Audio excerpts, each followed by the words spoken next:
Bununla yanaşı bu illər ərzində Azərbaycan öz torpaqlarını işğaldan azad etdi.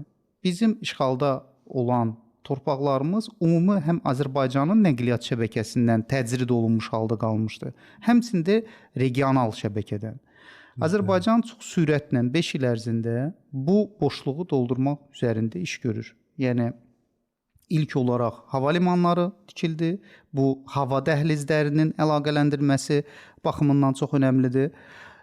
İkinci əsas komponent dəmir yollarının çəkilməsidir.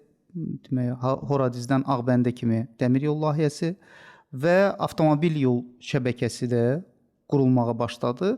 Bu arada bu layihələr 5 il müddət olaraq az görünsə də, amma ciddi əziyyət, zəhmət və həmçində təhlükəsizlik riski olan bir layihələrdir. Çünki minalanmış sahələrdir.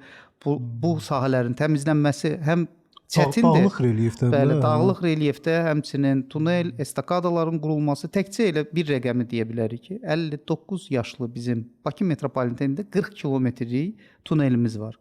5 il ərzində Qarabağda və Şərqi Zəngəzurda qurulan tunellərin uzunluğu 71 kilometrdir.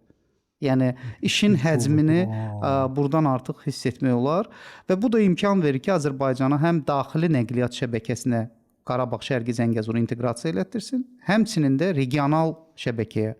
İndiki zamanda hər yol zolağından asılı olmayaraq müstəsna əhəmiyyəti var.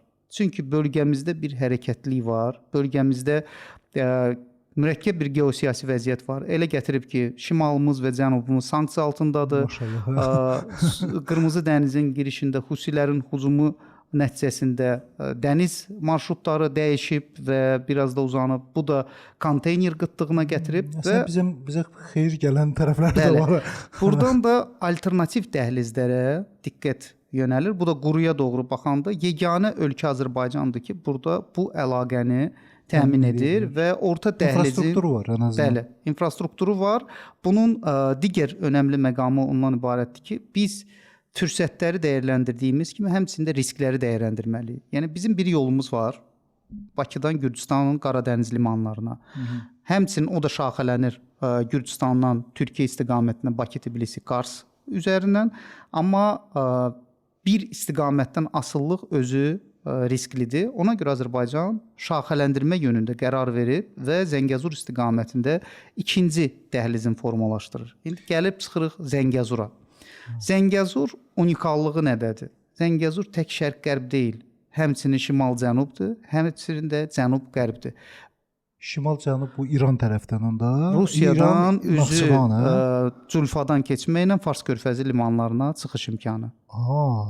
Biz hansı ki Rəşd Astara neçə illərdir üstündə iş gedir, o da olacaq. Yəni bir yol yox, Rəşd Astara 1, Culfa ənənəvi yolumuz 2, hələ İran istiqamətini 3-cü bir istiqamət səsləndirir. Bu İmişli, Parsabad, Ərdəbil dəmir yoludur. Ora investor tapılsa o da tikiləcək, o da olacaq 3-cü yol.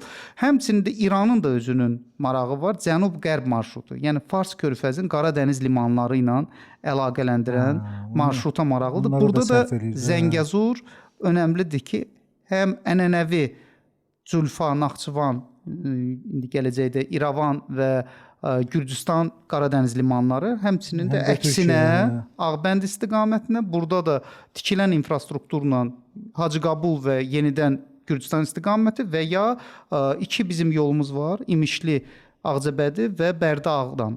Bu yolların da əlaqələndirməklə iki işi bir yerdə görə bilərik. Bütün region Ermənistan da şeyə düşür də, yəni o da proseslərdə iştirak edir. Yəni burada bütün regionlarımızın da əlaqəsini təmin edirik. İstənilən beynəlxalq marşrutda əgər dəmir yolumuz varsa, o regionları biz hamısını əlaqələndirməliyik ki, və buradan daha çox fayda götürsün istənilən Azərbaycanın regionu.